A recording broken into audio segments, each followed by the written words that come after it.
Hey, good morning, everybody. Welcome back. Um, Today we are just going to continue with our Unit 3 lectures. This lecture is going to be the last lecture for the week, as I'm not going to make one for Friday because Friday is Good Friday and it is the start of your spring break. So next week I won't be posting anything. Um, if you would like to, I would encourage you to continue working on your assignments, but do take some time to relax and to step away from things and just take a break as well. Unless you've been doing that since we got out of school, then I would probably encourage you to start doing it because some of you are doing fantastic with giving me stuff, and I've been marking the things that you've been giving me, which is fantastic. Some of you are falling slightly behind, so I would really encourage you to get on some work as soon as possible. So we're gonna start. If you're following along, this is page 17 of the workbook. And we're going to study the relationship among people, the land, and globalization.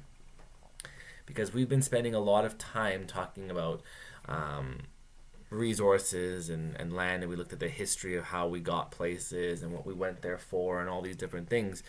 So I think that this little image on slide 2 is really important because it is a mixture of the social, the environment, and the economic that we're going to focus on today. So there are some key concepts to understand when we go through it. I'll do my best to make it as clear as possible, and then we'll just go on from here. So we're still on the question of, does globalization contribute to sustainable prosperity for all people? We're just going to talk about the relationship between people, the land, and globalization now, and still focusing on the question of how does the prosperity work in terms of globalization. So the first word that we need to look at is one of the red words, sustainability. So what does it actually mean? Sustainability means it can be maintained into the future. So when we talk about sustainable things, can we keep doing the same things that we're doing into the future? Or does the impacts of our current trends, do they impact us or the environment in a way that makes it so that we probably shouldn't continue doing what we're doing, but we see no other alternative but to do them? Or we're starting to learn through the use of, say, knowledge economies, like we talked about on Monday, as a way of trying to move on to the next stage, if that makes sense. So, when we talk about sustainability, we are going to talk about the ecological footprint. So, this represents the area of land and the resources in that land or under that land required to sustain a group of people. So, we talked about the last unit, we talked about things like colonialism and imperialism. And those two forces kind of allowed for a developed group of countries to exist. At the same time, a developing group of countries to exist. The developing countries tend to be the more of the colonies. But the way it stands now is 30% of the world's population is consuming 90% of the world's resources. So we have a minority of people on this planet who are consuming almost all of the resources. So that leaves 70% of the world to live off of 10% of the resources. So we can see that this has roots in historical globalization, in things like imperialism and colonialism. But we're still seeing its effects today. Because when we talk about sustainability, if the rest of the world wanted to live like the 30%, so if the 70 wanted to live like the 30, we wouldn't be able to do that. So, for example, in North America, I would throw North America, the United States and Canada, into that 30%. A lot of people drive cars. A lot of us own a car, and we use it to drive to places that we want to go. If countries like China and India, if every single person owned a vehicle, you're talking adding on close to 2 billion cars. So the oil and the gas used to power these cars wouldn't suffice. We wouldn't all be able to do that. So some people are forced to do without.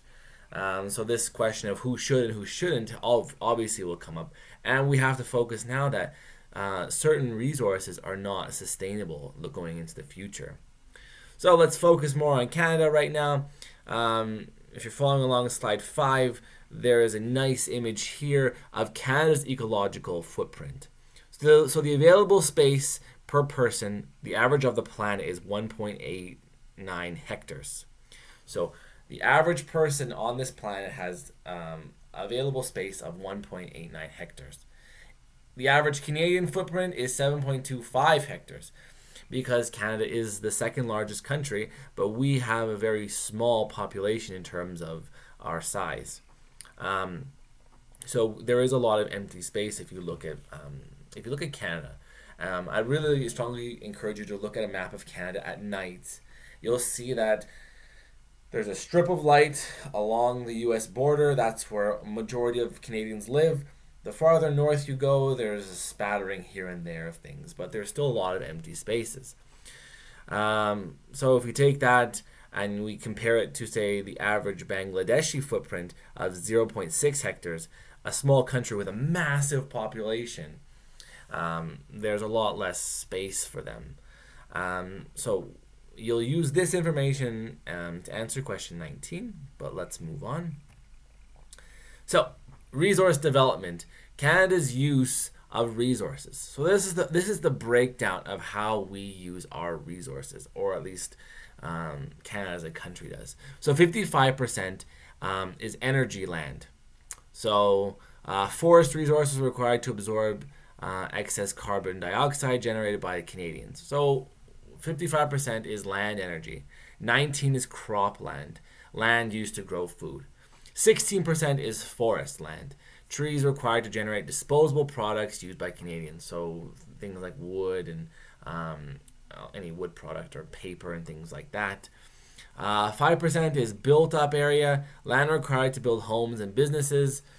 So if you look at big cities in Canada, you can probably name all of them on your fingers. Like Victoria, Vancouver, Edmonton, Calgary, Regina, Winnipeg, Ottawa, Ontario, Toronto, Quebec City, Montreal. I mean, like, these are the big cities. The rest are, I'm sure I didn't mention all of them, but you see what I'm saying. We don't have that many larger cities. So 3% is pasture land, grazing land used for producing animal products and animal-based foods. And then 2% is sea space area used to create seafood and fish products. So you can see that the breakdown of how we use the land in Canada is it's majority energy.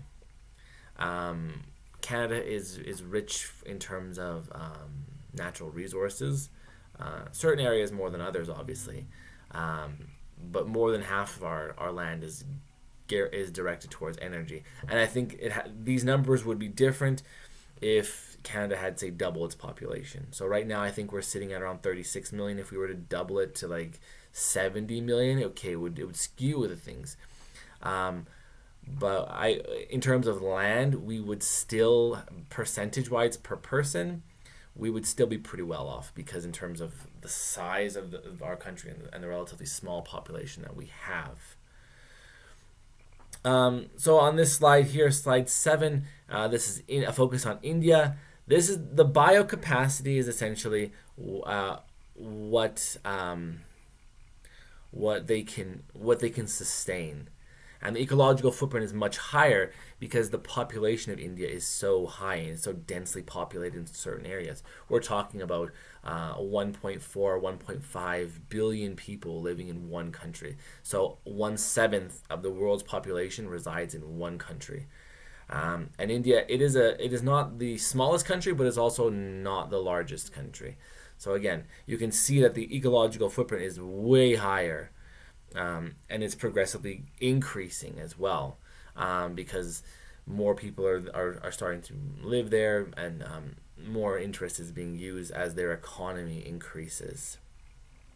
So when the demand for things increases, and the resources can't keep up, we start to see something known as the resource gap. So world resource is 1.89 hectares per person. On average, we use 2.8 hectares per person is used. So many people have to do without adequate resources. This is called the resource gap. So when I talked about I used the example of cars. Um, we all can't drive cars the way that we see it now in Canada. The world can't survive if we all decided to live the way that we do in North America. That is why we have to start to adjust the way that we live things, the way that we live. So utilizing different means, say for transportation. Um, and also the way that we live. So the concept of recycling, and energy efficient products. So these sort of things allow for the resource gap to kind of slowly level out, that we can start to allow more people access to newer things, because we have to remember, like we talked about, these developing countries are developing quickly, and we'll use China as an example, where at one point China was importing lots. Now they are exporting to almost every single country. The idea of made in China is it's everywhere, and we see that in places. Before China, it was Japan. Japan was making things that were a little bit more inexpensive. Now they are a tech giant, and producing higher end goods. So we see that the development of countries. So this resource gap is going to come into a serious question when we see developing countries start to look for the things that we've kind of taken for granted. So we are using resources that need to be set aside for the future. The difficulty is how to repay this debt.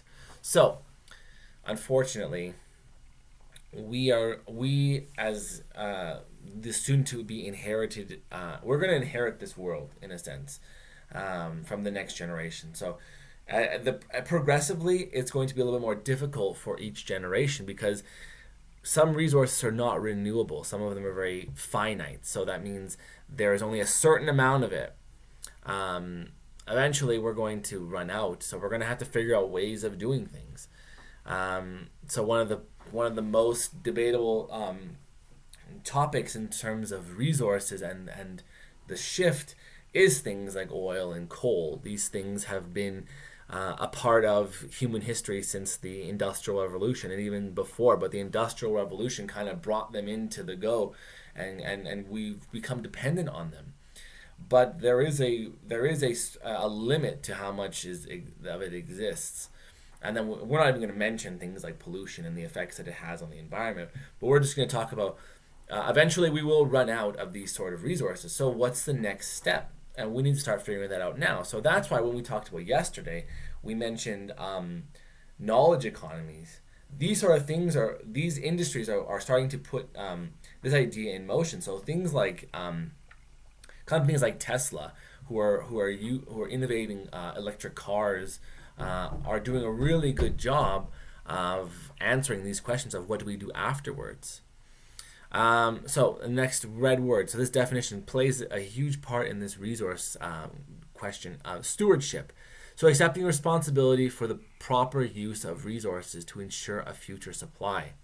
So we need to figure out, okay, clearly a lot of our products use oil to be manufactured. So cars and even plastics, to make plastics, it requires a certain amount of oil. So we need to understand that, okay, we need to limit our usages here so that it can prolong into the future. So this idea of stewardship is being responsible for the planet that we have, and the resources that exist on this planet. We can even take it that this idea of stewardship has always existed. we just sometimes ignored it. For those of you that were in my religion class, you would have heard me say this, but I'll say it to all of you now. We go back to Genesis, the very first book of the Old Testament. God's created everything. He creates Adam and Eve, and he tells Adam, all of humanity is going to be stewards of this world. So our job is to maintain and to protect this world. So when we look at resources, these resources existed as well. So it's our responsibility to make sure that we are doing our best to make sure that in the future we have access to these resources that we right now are using on a daily basis. Because, and as we move along to the next slide, the human population is growing, and it's growing quite rapidly. So the world population in 1950 was 2.3 billion people. Right now, if we were to take the entire population of humans in 1950 would not even fit between just India and China. India and China combined right now have more people than the world's population in 1950. The world's population in 2017 is 7.6 billion. I think right now we're sitting at 8, maybe? No, I'm not too sure. Maybe look it up and then we can figure that out together. By 2025, so in 5 years, the estimated world population will be 9 billion people. So that's huge. We're talking 2 billion extra people living here. Growth will be more drastic in developing countries. These countries have the least ability to access resources. So what we're seeing is population growth in places that don't have suitable resources or enough resources to kind of go around for everybody. So that's the alarming concern. So if we're following along on slide 11, you can see the world population is the blue. So you can see it's spiking and it's jumping really quickly. The annual growth rate of the world population is projected to go higher, and then it's showing here it drops off in about 100 years. But I mean, we will actually, maybe some of you will see it, but maybe, anyways. So we do see the world population is increasing, and it's not going down. So that question of what are we going to do about resources, and even the basic things like food and housing and shelter and clothing and all these sort of simple things, even the access to clean drinking water, are going to be thrown into question, because we have countries now where people do not have adequate housing, do not have food and water that they have access to daily. Some countries are living off of the aid of other countries. Imagine when these populations double sometimes. Are we going to be able to sustain this? And it ties back to this idea of stewardship. We need to make sure that this resource gap is not going farther and farther and farther, but it's closing. We have to make sure that we do that. We have to be mindful of things like our ecological footprint and the sustainability of certain resources. We need to realize these sort of things before we make a grave mistake. So on slide 12, the World Food Program. You watch this video and you'll answer the 4 questions that go along with it, and then we'll move on. This idea of spirituality.